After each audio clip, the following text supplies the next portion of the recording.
Владата не помислува за оставки по неуспешните обиди за тргање на бугарското вето, ама премиерот Зоран Заев бил спремен да ја моли Бугарија за европски манири. Во моментов вели било важно да се подзатворат некои историски врати за да не пропаднала сегашноста, ама не открива што беше понудено од европските челници.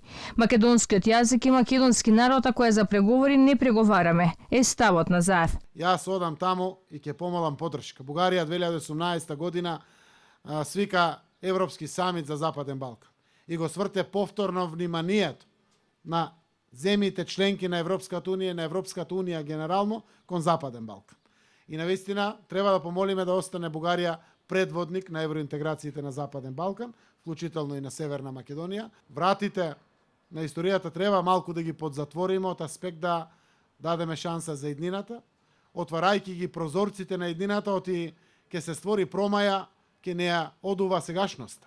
И додека Заев се нуди кај Бугарија дека е спремен на компромис, бугарскиот председател Румен Радев категоричен бара гаранција од Македонија за пристапувањето во Унијата, за да биле убедени дека процесот на проширување ќе биде ефикасен, стабилен и неповратен. За сите овие неуспешни чекори на актуелната власт за интеграцијата на земјата, опозицијскиот лидер Христијан Мицковски бара оставки и одговорност. Најавува дека во преговори е и со претеници од власта за добивање на мнозинство во парламентот. Ние бараме секојдневно оставка од оваа влада и создавање на услови за предвремени парламентарни избори час поскоро. Се работи на тоа ново парламентарно мнозинство во моментот кога ќе ги имаме тие 61 пратеници, ќе информираме јавноста, но дали е опфатен дел од пратеничката група на СДСМ во тие преговори, да, е опфатен.